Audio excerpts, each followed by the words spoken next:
কথা শেষ করার আগেই তুর্য মায়ার ঠোঁট দুটো নিজের দখলে নিয়ে নিল।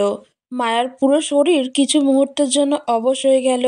মায়া প্রথমে বুঝে উঠতে পারল না তার সাথে এটা কি হচ্ছে। কয়েক মুহূর্তের মধ্যেই মায়ার মস্তিষ্ক সচল হয়ে গেল। তখন মায়া অনেক চেষ্টা করলো তুর্যর থেকে নিজেকে ছাড়ানোর জন্য।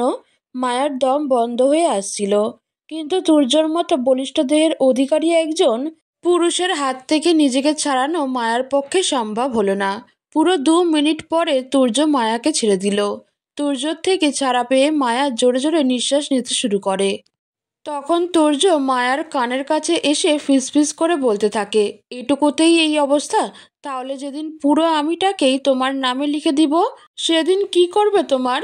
তুর্যর কথা কানে আসতেই মায়া রাগী চোখে তুর্যর দিকে তাকায়, তারপর বলতে থাকে, আপনার সাহস কি করে হলো আমাকে স্পর্শ করার?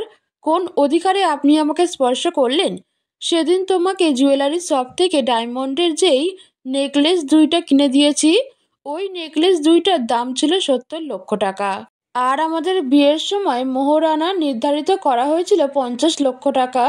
সেই হিসেবে আমি তোমার মোহরানা পরিশোধ করে দিয়েছি 2 দিন আগেই। এখন আমি যদি স্বামীর অধিকার নিয়ে তোমার কাছে আসতে চাই, তাহলে তুমি আমার কাছে নিজেকে উজাড় করে দিতে বাধ্য হবে। কিন্তু আমি তা কখনোই চাইব না। আমি সেদিনই তোমাকে আপন করে নেব যেদিন তুমি নিজের থেকে আমার কাছে এসে ধরা দেবে মোহরানার নাম ভাঙিয়া টাকার বিনিময়ে আমার দেহটা কিনে নিতে চাইছেন। মায়া কথাটা বলার সাথে সাথে তুর্য মায়ার গালে একটা চড় বসিয়ে দেয়। তুর্যের শক্ত হাতে চড় খেয়ে মায়া তাল সামলাতে না পেরে বিছানার উপর গিয়ে পড়ে। তারপর বিছানায় বসা অবস্থায় কান্না করতে করতে বলল, আমি আপনার বাড়ির আশ্রিতা বলেই আমার সাথে এরকম করতে পারছেন। আজ যদি আমার বাবা মা বেঁচে থাকতো তাহলে আপনি কখনো আমার সাথে এই ব্যবহার করতে পারতেন না। 8 বছর আগে তোমাকে যতবার আঘাত করেছি তা নিয়ে আমার আফসোস হয়, কিন্তু আজ তোমাকে যে চড়টা দিলাম এটা নিয়ে আমার মনে কোনো আফসোস থাকবে না। বরং তুমি যে কথাটা বলেছ তার জন্য তোমার জিভ টেনে ছিঁড়ে দিতে পারলে আমার মনটা শান্ত হতো। আমি তো ভুল কিছু বলিনি। প্রতিটি পুরুষ মানুষই নারীর দেহের লোভে আটকায়। সব পুরুষ এক না, না হলে আমি সবার মতো না। আপনি সবার থেকে আলাদাও না, এটা তোমার ভুল ধারণা। তাই আমার এই সৌন্দর্য না থাকলে আপনি কি আমাকে বউ হিসেবে মেনে নিতেন? আমার এই রূপ না থাকলে কি আপনার এই দামি দামি গিফটগুলো আমার পাওনা হতো? আমি দেখতে কুৎসিত হলে কি আপনি আসার পরও খানবাড়িতে আমার জায়গা হতো? প্রতিটি মানুষই সৌন্দর্যের পূজারী, আর আপনিও তার ব্যতিক্রম নন। নিজের সৌন্দর্য নিয়ে অহংকার করছিস? যদি বলি হ্যাঁ, যেই সৌন্দর্যের জোরে আমি এখনো পর্যন্ত এখানে টিকে আছি, সেই সৌন্দর্য নিয়ে এতটুকু অহংকার তো করতেই হয়। তখনই তুর্য মায়ার চোয়াল টিপে ধরে ঠোঁট উঁচিয়ে বলতে থাকে, আব্রাহাম খান তুর্যকে তুই এখনো চিনিস নাই। তোকে আমার চাই মানে চাই। আমি এতটাও সুপুরুষ নই যে নিজের ভালোবাসা ভাগ্যের উপর ছেড়ে দেব। আমারটা আমি আদায় করে নিতে জানি। আর তুই যেই সৌন্দর্যের অহংকার করছিস, প্রয়োজনে তোর সেই সৌন্দর্য আমি অ্যাসিড দিয়ে পুড়িয়ে তোকে সারা জীবন নিজের কাছে বন্দি করে রাখবো। কথাগুলো বলে তুর্য ছেড়ে দেয় মায়াকে, তারপর বেরিয়ে যেতে নেয় রুম থেকে।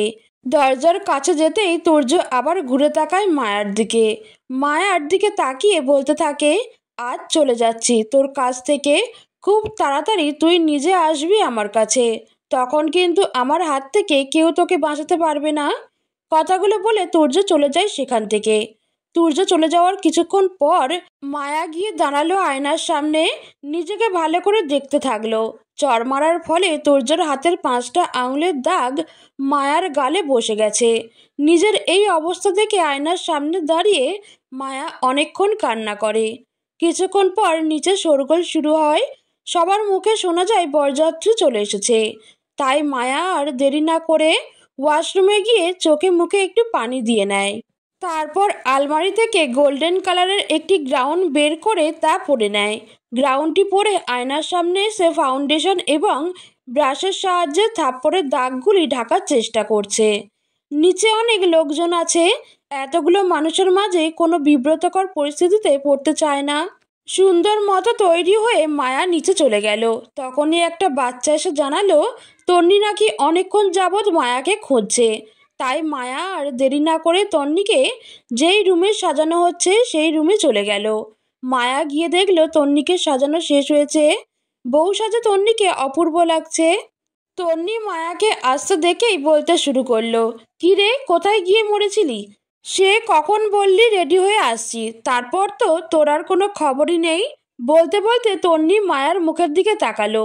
তন্নি মায়ের চোখ দেখে অবাক হয়ে গেল। মায়ার চোখ দুটো অসম্ভব লাল হয়েছিল। দেখেই বোঝা যাচ্ছে যে এখানে আসার আগে মায়া অনেকক্ষণ যাবৎ কান্না করছিল। মায়ের সাথে কথা বলার জন্য তন্নি সবাইকে বলল, আমার একটা পার্সোনাল কাজ আছে, সবাই একটু কিছুক্ষণের জন্য বাইরে যাবে প্লিজ। তন্নির কথা শুনে সবাই একে একে রুম থেকে বেরিয়ে যেতে লাগলো। সবার সাথে মায়াও বেরিয়ে যেতে নিলে তন্নি মায়ার হাত ধরে মায়াকে বিছানার একপাশে বসিয়ে দিল। তারপর নিজে গিয়ে দরজাটা আটকে এসে মায়ার পাশে বসে মায়াকে জিজ্ঞেস করলো, কি হয়েছে বনু? কই কিছু না তো। তাহলে এভাবে তোদলাচ্ছিস কেন? আমাকে মিথ্যা বলছিস? না আপু, মিথ্যা কেন বলবো, সত্যি কিছু হয়নি। আচ্ছা থাক, কিছু বলতে হবে না। আমি হয়তো কখনো তোর নিজের বোন হতে পারিনি, তাই আমার কাছেও আজ তোর এত গোপনীয়তা। তন্নির মুখে এমন কথা শুনে মায়া তন্নিকে জড়িয়ে ধরে কান্না করতে শুরু করে। তারপর ধীরে ধীরে সবকিছু তন্নিকে বলতে থাকে।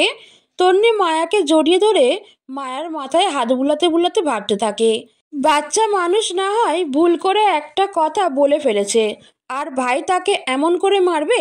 মায়া আর সে কি সমান নাকি? তার তো একটু ধৈর্য ধরা উচিত ছিল। একটু পরে সবাই দরজার বাইরে দাঁড়িয়ে তন্নিকে ডাকতে থাকে বিয়ের আসরে নিয়ে যাওয়ার জন্য। মায়া তখন উঠে গিয়ে দরজা খুলে দিয়ে আসে। একটু পরে সুন্দরভাবে তন্নির বিয়ে সম্পূর্ণ হয়ে যায়। মেয়ের বিয়ের সময় আরাফ খানের চোখ অশ্রুসিক্ত হয়ে গেল।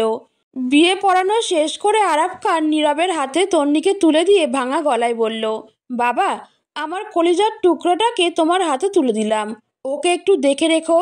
নীরব এই বলে শ্বশুরকে আশ্বস্ত করলো যে আঙ্কেল, আমি আপনাকে কথা দিলাম, আমার জীবন দিয়ে হলেও আমি তন্নিকে আগলে রাখবো।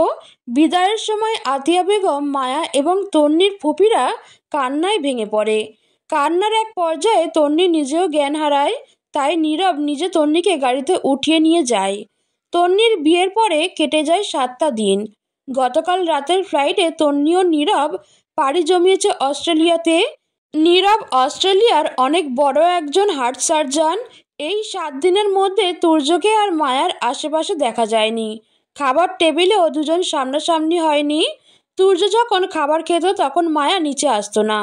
একটু আগেই মায়া আতিয়া বেগমের থেকে জানতে পারল তুর্য আজ লন্ডনে ফিরে যাবে। কথাটা শোনা মাত্রই মায়ার বুকের ভিতর কেমন যেন মোচড় দিয়ে উঠল। দুপুরের দিকে লাগেজ নিয়ে রুম থেকে বেরিয়ে এলো তুর্য এবং ইমন। ড্রয়িং রুমের একটি সোফায় বসেছিল আতিয়া বেগম এবং আরাফ খান। তুর্যকে নিচে আসতে দেখেই আতিয়া বেগম উঠে গিয়ে তুর্যকে জড়িয়ে ধরে কান্না শুরু করে দিলেন। তারপর তুর্যকে ছেড়ে কান্না করতে করতে ইমনের মাথায় হাত বুলিয়ে দিলেন। মায়া কিছুটা দূরে নিচের দিকে তাকিয়ে নীরবে অশ্রু বিসর্জন দিচ্ছিল, কিন্তু তুর্য সেদিকে একটাবার ফিরেও না তাকিয়ে বাবা মায়ের থেকে বিদায় নিয়ে চলে গেল। তুর্য চলে যাওয়ার পরে আতিয়া বেগম মায়াকে জড়িয়ে ধরে অনেকক্ষণ কান্না করলো। ঘণ্টাখানেক পরে যে যার নিজের রুমের দিকে চলে গেল। মায়া নিজের ঘরে গিয়ে হাঁটুতে মুখ গুজে বসে কান্না শুরু করে দিল। কিছুক্ষণ পরে মায়ার ফোনে একটি অপরিচিত নাম্বার থেকে বারবার কল আসতে থাকে। মায়া প্রথম কয়েকবার ফোনটি না উঠালেও শেষে ভাবল এতবার কল করছে তাহলে প্রয়োজনীয় কল হতে পারে। কলটি রিসিভ করতেই ওপাশ থেকে ইমন বলে উঠল, এয়ারপোর্টে তুর্যর উপর হামলা হয়েছিল, তুর্যর বুকে গুলি লেগেছে।